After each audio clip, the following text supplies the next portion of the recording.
On August 7th, 2023, in Henderson, 46-year-old Jonathan Wellett was found dead in his own bed. His mother walked into the bedroom around 8 that morning, thinking her son was still asleep. But under the sheets was a decapitated body. His head was nowhere in the room. Investigators immediately noticed disturbing details. The house reeked of bleach and ammonia. There were chemical burns on Jonathan's body, and the crime scene looked far too clean for such a brutal murder. Later, the medical examiner would say they were never able to determine the exact cause of death, but the most horrifying part was still ahead. Detectives started digging into Jonathan's personal life and discovered that just days before his death, he had been trying to get back together with his ex-wife, Devon Michaels. The problem was, Devon had already secretly married Jonathan's own son. 27-year-old Deviere had become both Devon's husband and the stepfather to his younger sisters at the same time. Then police uncovered even more disturbing evidence inside Devon's home. Jonathan's blood-stained phone, his personal documents hidden away in her dresser, and letters that revealed just how dangerous and toxic the relationship had become. But when the case finally went to trial, the defense insisted that Devon hadn't killed anyone. So then the question became even more terrifying. Where was his head? Was it taken as some kind of trophy? Or something far worse?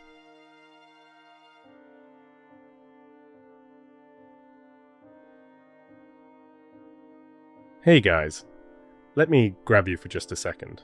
I'm really curious where my audience is watching from, so I'd love for you to drop a comment and tell me what city you're in and what time it is for you right now. Thanks for taking a moment. Go ahead and share that in the comments. And now, let's keep going. One summer morning in 2023, just outside Las Vegas, 46-year-old Jonathan Wellett was found decapitated in his own bedroom by his mother. Just a really clean cut, and then there was no head. The father of three was known as a friendly, hard-working, and dependable man. But behind his easygoing personality and smiling selfies was someone whose family life had completely fallen apart. After his horrifying death, detectives began uncovering the dark secrets of the people closest to John. And with those secrets came a possible motive for murder. Shame on you. That's terrible. Dracula just have this! Oh, so there's some anger now, huh? Yoko Willette was confused when she woke up on the morning of August 7th, 2023, at her home in Henderson. Her 46-year-old son, Jonathan Wellett, still seemed to be lying in bed at 8 o'clock that morning. Yoko peeked into his room and could only make out the shape of a body beneath the blanket. After getting no response when she called out to John several times, she finally walked into the bedroom. That's when she saw a motionless body on the bed, surrounded by pools of blood. Yoko's boyfriend, Yosha, the only other person in the house, called 911. Police officers and paramedics arrived at the home on the 2-1000 block of Paladura Drive before 9 that morning. When first responders entered the house, they found John lying face down on the bed, covered with sheets. His head had been cut off and was missing. Okay. So let's lock this down then. Police quickly declared the house a crime scene and started noticing disturbing details. First of all, the most obvious thing, John's head was nowhere to be found. Investigators also couldn't locate any clear murder weapon or any object that might have been used to carry out such a horrific crime. Even more strange, if the decapitation really happened inside the bedroom, there was surprisingly little evidence left behind. The crime scene looked unnaturally clean. John's boxer shorts were found lying next to the bed. Under the sheets, he was completely naked. Among the other items scattered across the floor were 2 belts tied together, also discovered near the bed. In the hallway outside the bathroom, officers found an empty bottle of ammonia and another empty bleach container. A harsh chemical smell, likely caused by mixing those substances, had spread throughout the entire downstairs area of the house. The odor was strongest inside the bedroom itself, and the longer police stayed inside breathing the air, the more unbearable it became. As officers struggled with the growing burning sensation in their airways caused by the fumes in the room, they also started noticing what appeared to be smoke rising from underneath John's body on the bed. "Hey, Sarge, this guy is smoking." And I was like, "What?" He said, "This guy is smoking. There's smoke coming from underneath him."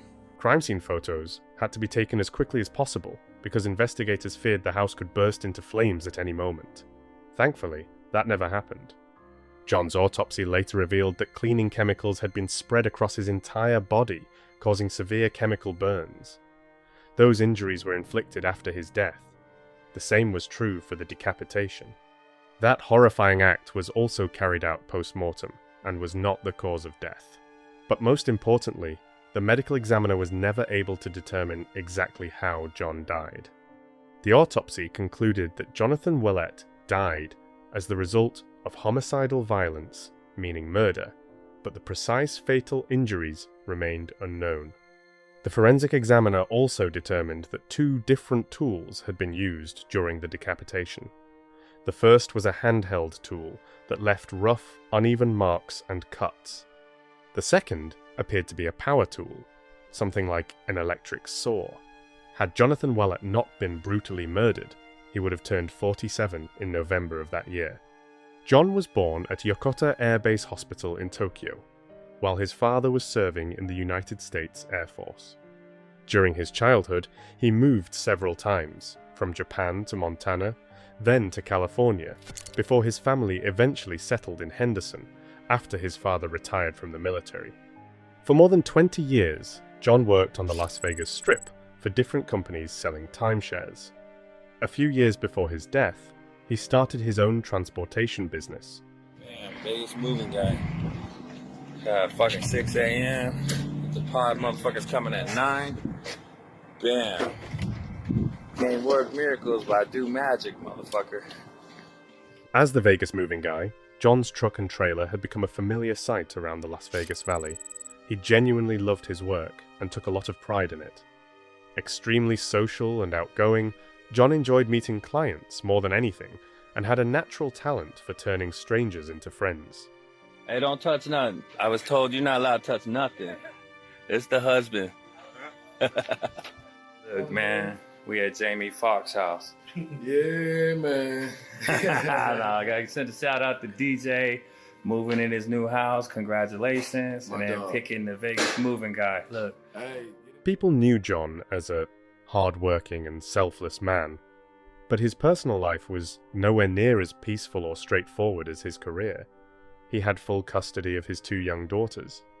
Their mother, former adult film actress Devon Michaels, was only allowed supervised visitation. In reality, though, they often ignored those restrictions and continued raising the girls together. John's older son, Devier, was from a previous relationship. The 27-year-old worked as a home security technician, installing surveillance camera systems. At one point, he and John had been extremely close, and they had even worked together. You know, we gotta stick Devier's ass to now. He's the youngest. He can go well. Recently, though, their relationship had fallen apart after John discovered that his son had secretly married the mother of his children. 45-year-old Devon went by several different names, including Nikki Fairchild, Tracy Tavares, and Sally B.S. Yoko knew her as Nikki, while people from Devon's past simply called her D. Everyone, it's me, Devon Michaels. We are on our final hour of our open house over here at 9179 Smuggler's Beach Court. It is right off of Blue Diamond in El Capitan. Come say hi.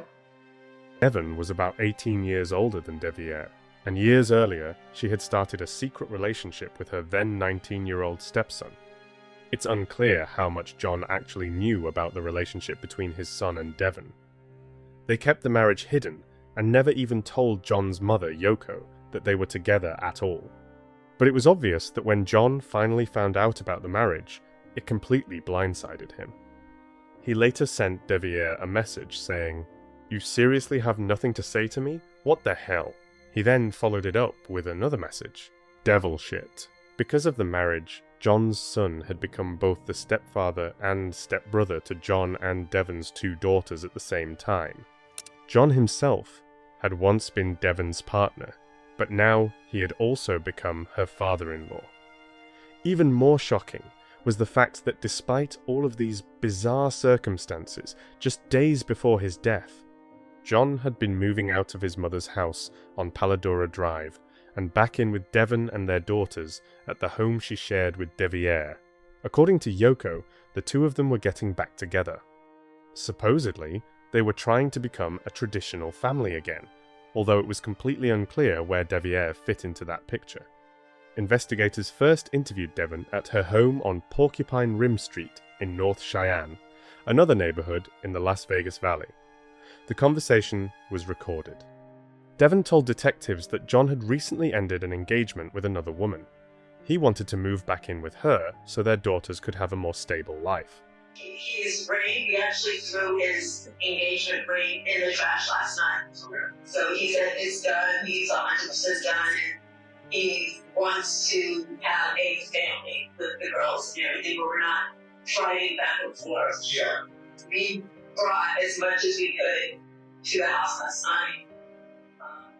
As investigators kept digging into the case, Devon's explanation of their family situation only became more confusing.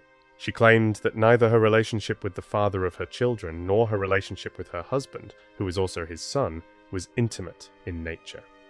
You guys have been off and on since what? No, we're not off and on, we're just trying to make a family work. Like, we're not physically intimate or anything like that, we're just trying to, because the girls really want all this with one house, yeah. Do you have a boyfriend or anything right now? Yeah, I'm married. You're married? Yes. We were told that you guys are possibly trying to get back together. No, we're trying to get everyone in one house and be a family. Oh, okay. For the girls. So, who are you married to? I'm married to them, yeah. The son? Yes, sir. Oh, okay. So, Deviere, his son, and you are now married. How long have you been married? Almost 2 years. During their interviews, both Devon and Deviere tried to downplay the romantic side of their relationship, describing the marriage as more of a practical arrangement than a love story. Deviere claimed he married his stepmother mainly to help take care of her and his younger sisters. Devon said she suffered from multiple health problems that required constant medication and frequent hospital visits, making everyday life extremely difficult for her. According to them, Deviere stepped in to help. You know, when we're talking to Yoko, doesn't sound like she knows. She doesn't know that we are married like that. She just thinks that we are so there.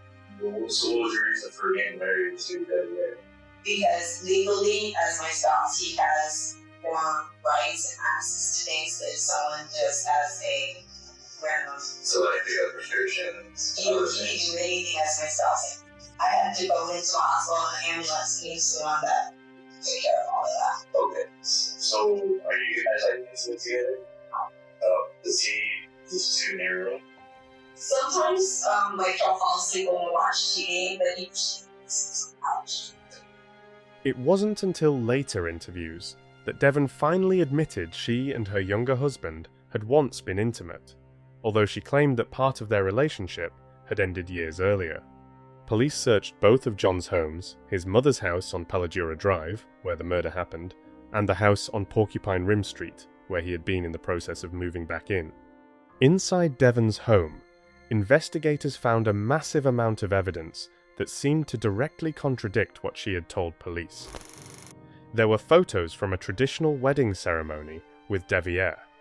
In the pictures, the two of them looked genuinely happy and clearly in love.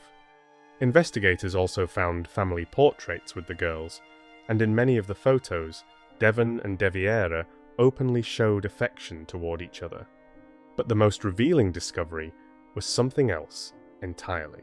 On the bed in the room they shared, detectives found a notebook filled with pages and pages of handwritten letters and notes, where 45-year-old Devon poured out her feelings for the man who had once been her stepson.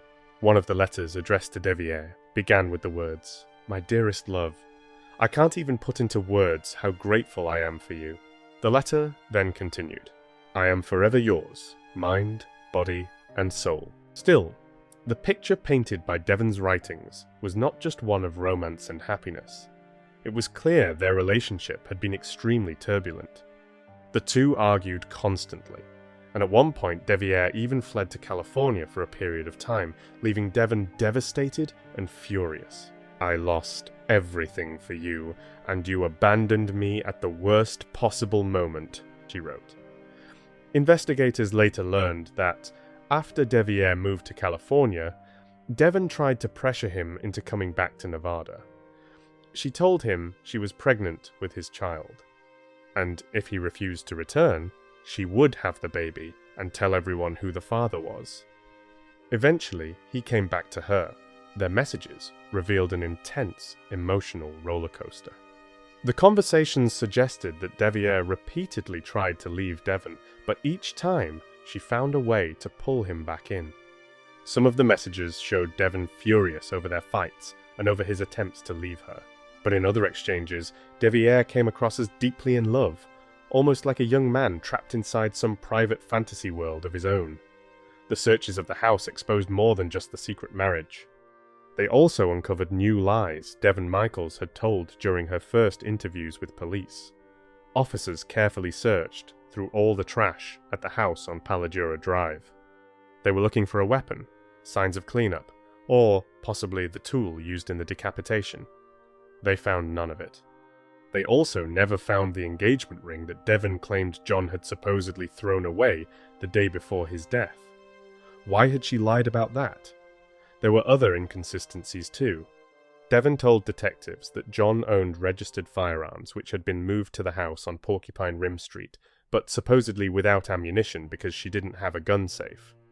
But police discovered exactly that, hidden beneath a bathroom counter, a gun safe. So she had lied about that as well. Then, deep inside a dresser drawer where she kept her underwear, investigators found a small bundle wrapped in several layers of plastic bags. As they slowly peeled back each layer, they uncovered John's driver's license, along with the keys to his truck. Both John and his vehicle were still at his mother's house. Yet somehow, these important personal belongings had ended up hidden inside Devon's dresser. Elsewhere in the bedroom, inside a small backpack, detectives found John's social security card. But the most serious discovery was something investigators noticed the moment they approached Devon outside the house on Porcupine Rim Street. Lying in the grass near the driveway was a cell phone. Some kind of smeared substance covered the screen. It appeared to be blood. Later testing confirmed that the phone belonged to John, and the blood on it contained his DNA. Cell phone location data, along with footage from local surveillance cameras and neighbors' doorbell cameras, helped investigators piece together the movements of John, Devon, and Deviere during the hours leading up to the decapitation. Tracking data showed that Deviere stayed at home, taking care of the girls. Meanwhile, Devon and John were out together. They spent John's final day shopping for school supplies for their daughters and moving his belongings. Around 8 that evening, they arrived at the house on Paladura Drive. Devon's Nissan Armada was parked on the side of the house. The two then drove John's Jay's Vegas moving guy truck to the house on Porcupine Rim Street to drop off some of his things before returning once again to Yoko's home in Henderson. On the way back, they made one more stop at a gas station where they filled up the tank and bought a few small items. Security cameras captured John smiling as he walked in and out of the store. Devon was wearing a white tank top, blue shorts, and black sneakers, and she carried the same small black bag investigators would later examine. After the short stop, cameras recorded them returning to Yoko's house at 10:12 that night.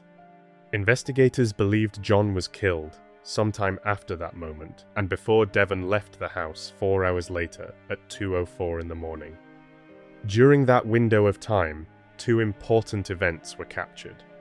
The first happened around 11 that night, when a neighbor's security camera recorded someone opening the Nissan, unlocking the driver's side door, and placing something inside. Both the phone location data and the Nissan's headlights caught on camera suggested the vehicle was then moved slightly forward and parked directly in front of the house, beside John's truck and trailer, out of the camera's view. The second event was an interaction between Devon and Yoko that took place in the kitchen around 1 in the morning. Yoko came downstairs from her bedroom to get some water. She and Devon talked in the kitchen for about 15 minutes, and together they washed dishes. Later, Yoko said Devon seemed surprised to see her, but she did not notice any blood on her. Devon told Yoko that John was asleep in his room. That statement contradicted what Devon had previously told investigators, where she claimed John had still been awake and smoking in the garage when she left shortly after speaking with Yoko. The Nissan pulled away from the house shortly after 2 in the morning. The phones belonging to Devon and John travelled to Porcupine Rim Street, arriving there roughly an hour later. During the entire drive, there was only one stop, and it was not near a dumpster or any place where evidence could have been disposed of. They stopped at a pharmacy.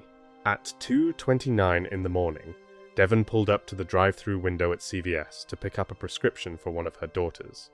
Although the footage is not completely clear, she appeared to still be wearing the same white tank top she had on at the gas station earlier that night while she was with John. And once again, just as Yoko had noticed about an hour earlier, there was no visible blood on Devon. Cameras showed her calmly taking a sip of water from her bottle, picking up the medication, and driving away. Less than 6 hours later, at 8 that morning, John was found dead in his bed. On August 15th, about a week after John's death, Devon was arrested and questioned by detectives with the Henderson Police Department. She walked investigators through her final day with John step by step, all the way up to the moment she picked up the prescription at the CVS drive-thru and returned home. But this time, a new detail emerged. According to Devon, after returning to Paladura Drive, John was lying on the bed while she gave him a massage. She claimed he made an unwanted advance toward her. Devon said she then crossed the room, grabbed a wooden object from a shelf, and struck John in the head with it. According to her, the blow did not kill him. She knew he was still breathing. Devon insisted that when she left the house that night, John was still alive, and she denied decapitating him. I hit him. He was breathing. I did. I didn't know he was breathing. You could tell when a person was breathing. Okay. The chest goes up and down. Okay, you said it was dark. You could still know when someone was breathing.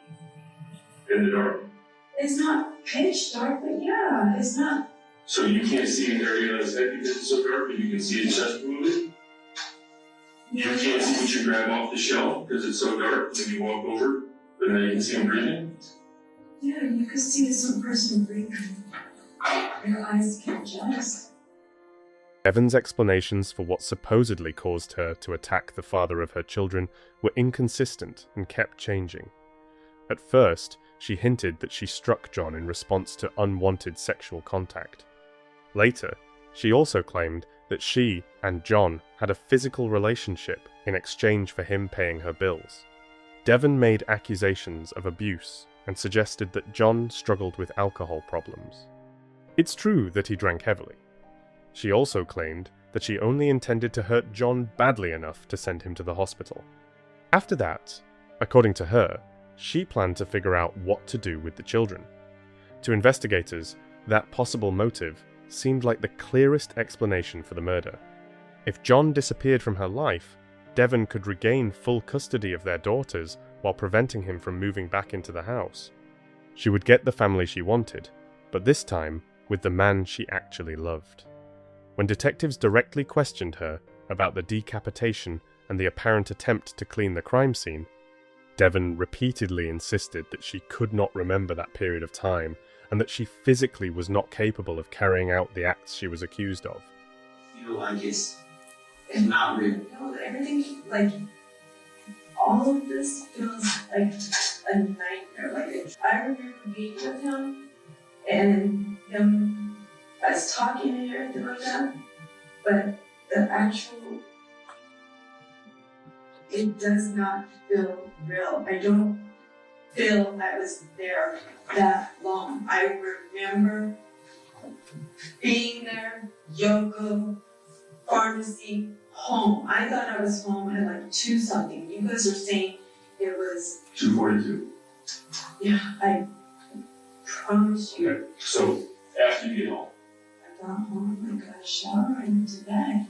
I don't remember, and in my recollection, it was not like that. I remember talking to Yoko, giving her the keys, picking up my stuff, and walking out the door. I do not remember any of this. They told me, they asked me, where's his head? And until then, I didn't know anything about that. They're like, well, didn't Debbie ever tell you? No, Debbie didn't tell me anything about that. Well, did he leave that night? No, I don't remember Debbie ever leaving, but I don't remember anything. I just remember going home and everything. I don't remember. Okay. I remember the driving to the pharmacy. I just remember being at the pharmacy. Investigators believed Devon may have gotten rid of evidence from the crime scene by throwing it into a neighbour's dumpster. Trash pickup was scheduled for that same morning, just a few hours later. If she carried the items outside in a laundry basket, staying out of view of the neighbour's security camera, the evidence could have been hauled away long before Yoko discovered John's body the next day. No, this is because it emptied out after you cut his head off. I didn't cut his head off. Oh, you did it. No, I didn't. Then you did. Explain how this happened. I don't know. I can't cut a person's head off. But you can hit him with a stick. Is there a chance that that could have been a knife of some sort? Why? How do you know it was dark? Doesn't make sense, does it? Investigators showed Devon the cleaning product bottles found on the floor, bottles that contained her DNA. The products matched the same cleaning supplies discovered inside her own house. Detectives also confronted her with phone data, showing that John's cell phone, which contained his blood, had travelled with her back to her home. Devon explained it by saying John had cut his hand earlier that day while moving furniture into his trailer, so it would make sense for a little blood to end up on his phone. She also claimed John had asked her to keep his personal belongings safe during the move, but the medical examiner determined that the only wound on John's body that had been bleeding was the injury to his neck. There were no injuries on his hand at all. Even as the evidence continued piling up, Devon kept denying responsibility. She claimed she suffered from a medical condition that supposedly affected her memory. You think that you're smarter than me? No, I don't think I'm smarter than anybody. But I didn't do this. Okay. And you're telling me because I have the same cleaning. No. The cell phone that you take, you have to take. You have to take the cell phone from his house back to your house after he's dead, because there's blood on it. His wallet, his keys, things that you're not supposed to have wrapped up in a bag 8 times shoved in your underwear drawer. Number 1, you're the last person to see him. You're the last person to physically assault him. Hit him in the head. He's in the exact same spot. I think we're done. Absolutely. And your girls are definitely there resenting you because you can't even have the audacity to give them closure. Shame on you. That's terrible. Dracula just have this! Oh, so there's some... I didn't die! There's some anger now, huh? I told you from the beginning I didn't Is do that it! how you feel against him? No! I just not how I feel against him. I think you're just upset that you got. In July of 2025, Devon Michaels agreed to a deal with prosecutors that would have given her a life sentence with the possibility of parole after 15 years. But when the time finally came to appear in court and officially accept the sentence, she used the moment to proclaim her innocence instead. I know right now no one in the family is going to believe me. I know right now no one in the family feels that I'm innocent at any point, and I understand that, but I can actually prove my innocence. I actually can, and I'm not going to stop fighting to prove my innocence. I have more than enough, and Jonathan deserves to have the actual person who's guilty behind bars. Devon accused prosecutors and investigators with the Henderson Police Department of manipulating evidence against her and twisting the truth. The way that they manipulated and altered and deleted things is wrong. They should not be able to do it, and they have. And for you to be able to look me in the eye knowing that the things are altered and You pled guilty. Miss Michael, you are not to address the state. You are to address me. You are. You're addressing Mr. O'Donnell. You are going to address me. What do you want to say to me? Judge, I'm not comfortable with this record. I'm willing to let her out of the plea if the court's inclined. I don't know how to face it. All right. It's just, this wouldn't be appropriate. I completely understand. Let's go to trial. All right. Ms. Michael, Judge Mr. Giordano says that he's willing to let you out of your plea and he's willing to try this case. And you understand that he's willing to try this case on an open murder. So a jury can convict you of a first-degree murder. You understand that? Or do you want to talk to Mr. Patrick about it? Well, I don't want to talk to Mr. Patrick. He didn't listen to anything I said. Miss Michaels, I need you to understand what I'm saying to you and answer my question. Yes. Do you want to withdraw your plea and go to trial? Yes, please. All right. This plea is going to be withdrawn. Miss Patrick, I need you to have... The plea deal was cancelled, and in November of 2025, Devon Michaels went on trial for the murder of Jonathan Wett. For the trial, Devon appeared with a new attorney, Robert Dreskovich, who introduced an entirely new defense strategy. The core of his argument was that Devon's young husband, Deviere, was actually the one who killed his father. Dreskovich argued that investigators had eliminated the son as a suspect far too quickly. After all, 27-year-old Deviere stood to lose both his wife and his home if his father moved back into the house and reclaimed his place in the family.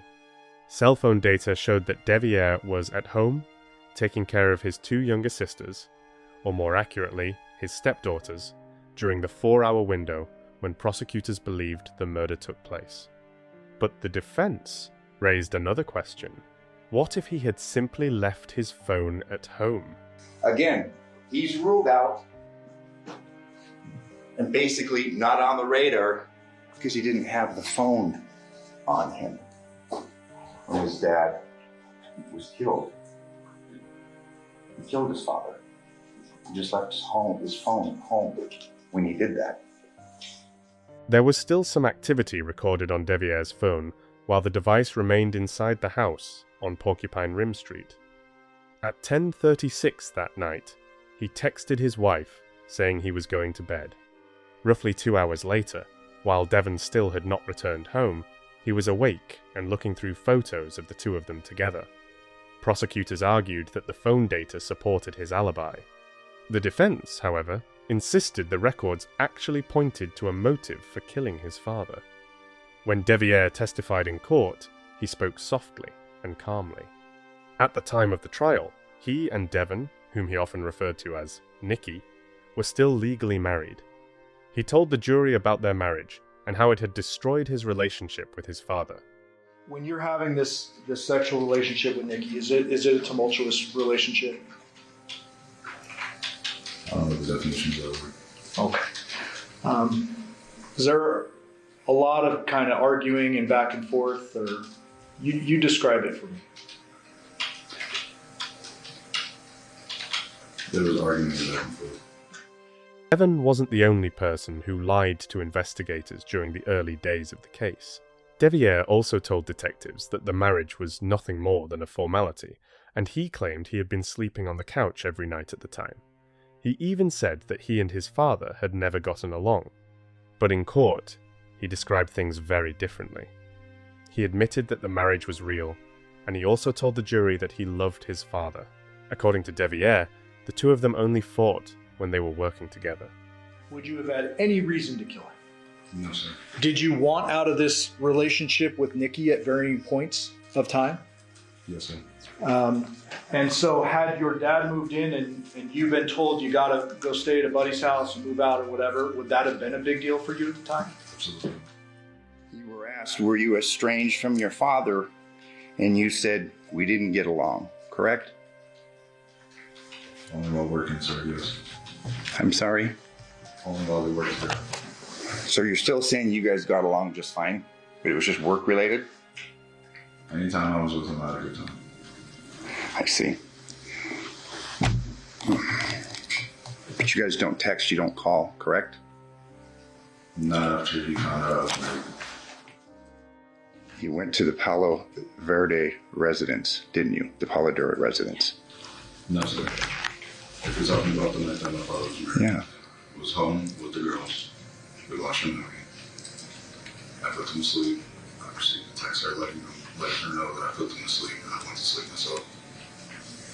And that's your testimony under oath, correct? Yes, sir. A motion-activated home security camera positioned around the corner from the house on Porcupine Rim Street captured Devier's white work truck parked outside the home on the evening of August 6th. The next morning, the truck was still sitting in the exact same spot until he left for work around 7:30. No cameras anywhere in the neighborhood captured him leaving the area during those hours, either in the truck or by any other means. On top of that, there was only one road leading in and out of the neighborhood, and no vehicle could drive through it without being recorded on camera. The distance between the two houses was roughly 25 miles. The defense argued that if anyone could successfully avoid surveillance cameras, it would be Devier, given that he worked in the security industry. As a home security technician, he would naturally notice camera placements and understand better than most people how to avoid being captured on video. Attorneys reviewed numerous photos from Devier's phone showing surveillance systems he had personally installed. They also pointed to a shoe print found in the backyard of the house on Paladura Drive. Investigators never compared it to the shoes belonging to any suspect. Could Devier have secretly entered the property through the backyard during the night? Through a translator, Yoko told jurors that around 1:15 in the morning on August 7th, she spoke with Devon, whom she knew as Nikki. After returning to her bedroom, Yoko said she was awakened by a loud noise followed by barking dogs. She believed it happened around 2 in the morning. However, she had previously told both police and the grand jury that she thought the sounds happened later, closer to 3 in the morning. That timeline would have placed the noise outside the window, during which Devon supposedly could have committed the murder. Yoko's partner, Yosha, testified that during the afternoon of August 6th, he had used a kitchen knife to prepare food for the dogs. By the next day, the knife was gone. It was never recovered. Beyond accusing her husband, Devon's defense team also tried to expose flaws in the investigation itself. Nearly every witness who entered the crime scene stated that there was far less blood than expected, considering the severity of John's injuries. The fact that a power tool was allegedly used during the decapitation, combined with the absence of blood spatter on the walls, could suggest that John had actually been decapitated somewhere else and then moved onto the bed afterward. Investigators also never performed luminol testing to determine whether blood evidence had been washed away. And there was no direct evidence physically linking Devon to the horrific crime itself. Investigators never found any connection between her and the tools used in the decapitation either. Dreskovich argued that someone who installed home security systems every day for a living could easily have access to the kind of power tools used in the crime. To assume common sense would dictate that the person that killed him decapitated him. And through the course of this evidence, they have not shown a scintilla of evidence that she was involved with the decapitation. She didn't do it. Try and paint her as this devious, manipulative, conniving temptress. But think about that. The flip side, 19-year-old. You know, when we talk about motive, what drives a person to murder, is it not passion of a young man? His first love? His first love that's coming to an end when dad's coming in and moving him, the dad that he said was never there for him. When the prosecution finally reached the moment to close its case, the atmosphere inside the courtroom became even more tense. That was when prosecutor John Gordoni addressed the jury with his final argument, saying it was time to return to reality and look at the case without emotion or speculation. According to the prosecutor, investigators and the state had gathered an overwhelming amount of evidence that, in his view, clearly showed Devon Michaels was responsible for the murder as well as everything that happened afterward. He argued that attempts to shift the blame onto someone else did not change the facts of the case or disprove the evidence presented in court. Gordoni also made it clear that, in his opinion, accusing an innocent person was nothing more than a desperate attempt to avoid responsibility. And for that reason, the prosecution told jurors they needed to focus not on dramatic claims or theories, but on the actual evidence that had been presented throughout the trial. let's talk about reality. I want to commend my colleagues over here who represented Ms. Michaels first, because they've done an exceptional job.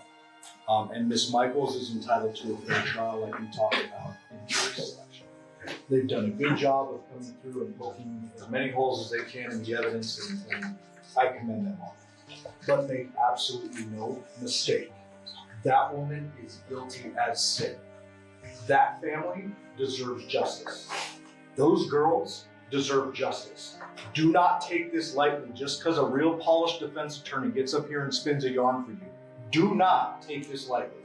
Those people deserve justice. What single piece of evidence suggests Devier did this? Not one. Not a one. And when you start accusing an innocent guy of murder, Devier, you got to think about this for a second. That young man was taken advantage of. She is an experienced woman, much older than Devier.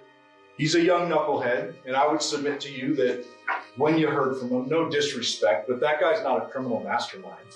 He's not somebody who snuck out the back of the house, evaded all cameras, he left his phone behind because he was thinking ahead to what he was going to do, somehow made it all the way across town, even though he didn't have his phone to contact anyone. There's no Uber notifications or pickups or anything suggested. There's no calls, no text, nothing after 11 o'clock. So who did he contact and when? It was obvious that the case still contained major gaps and disturbing inconsistencies that were never fully explained, even after the investigation was over. Some pieces of evidence disappeared without a trace, while certain critical details remained unknown forever.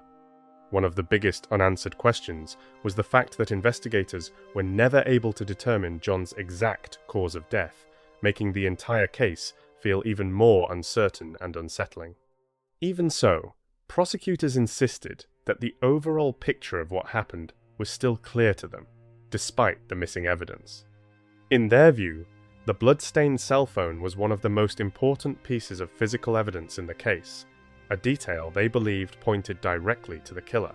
Prosecutors argued that this evidence alone was powerful enough for jurors to understand who they believed was responsible for the brutal murder.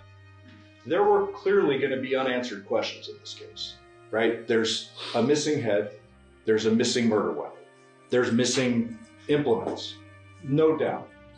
But think big picture, forest from the trees. Think about reality, right? Just because she ditched the head and therefore the doctors can't confidently say what injury did it, does that mean she gets a reward? Like, does she get to benefit from the actions she took to cover up? Of course not. Does that mean we can't convict her of murder? Of course not. There are no bleeding injuries on his body, except for up here. The phone left at 2:04 with a droplet of blood on it. That means the murder happened before 2:04. It had to. Nothing else would make sense. The jury spent a little less than 2 hours in deliberations. During that time, the courtroom was filled with a tense, almost unbearable sense of anticipation. Everyone in the room understood that the final outcome of a case that had drawn enormous attention and left behind a trail of fear, controversy, and unanswered questions was being decided in those very moments. Not long afterward, the jurors returned to the courtroom with their final verdict. Their entrance was quiet, but the tension in the room was overwhelming. Those few seconds would determine the future of the accused and mark the final chapter in this tragic case. State of Nevada plaintiff versus Devon Jade Michaels, aka Devin Willett, aka Nikki Fairchild, aka Tracy Baker, aka Tracy Nicole Tavares, defendant. Case number C-23-377-239-1, Department 10. Verdict. We, the jury, in the above entitled case, find the defendant, Devon Jade Michaels, as follows. Count 1, murder with use of a deadly weapon. Guilty of first-degree murder with use of a deadly weapon. Dated this 14th day of November, 2025, signed. After Devon Michaels refused to accept the plea agreement, the case moved forward to a jury trial, something she appeared to have wanted from the very beginning. She was given the opportunity to publicly prove her innocence and convince jurors that she had nothing to do with the crime that shocked so many people because of its brutality and bizarre circumstances. But despite the defense making dramatic claims and hinting at supposed evidence that could completely change the direction of the case, Devon herself never took the stand during the trial. She never personally explained her version of events to the jury, and the materials the defense claimed could prove her innocence were never actually presented in court. That only added even more tension to the case, and raised further questions among those closely following the trial. In the end, the judge scheduled sentencing for January 8th, 2026. According to prosecutors, Devon Michaels faces an extremely severe punishment, ranging from 51 years in prison to life behind bars. And now, the final stage of this disturbing and highly publicized case will determine what the rest of her life looks like. Motherfucker asked me yesterday, how do I have so much drive or energy? So I told him, man, the key is happiness. You gotta do something that you like to do, and it ain't like work. It don't matter if you go to Hawaii, Puerto Rico, it don't matter. You're gonna have a fucked up time. But if you have happiness, man, if you're happy, all that shit don't matter, man. I don't be working. I be helping motherfuckers doing the shit I want to do. And that was the tragic case of Jonathan Ouellette. A story that left behind a haunting trail of questions, pain, and emotional scars. It was a case that shocked people not only because of the brutality of what happened, but also because of the overwhelming sense of tension and unease that surrounded it from the very beginning. For the people who knew Jonathan, everything about it felt almost impossible to comprehend. Suddenly, his name was at the center of a chain of events that stunned people with how dark and tragic they were. This was the kind of case that kept drawing people back into the details of the tragedy again and again, trying to understand how everything could have spiraled into such a devastating ending. There was too much pain, too many disturbing moments, and too much emotion tied to the story for anyone following the case to easily forget it. And even after the investigation came to an end, the story continued to stay in people's minds as one of those haunting cases that never truly leaves you, even years later.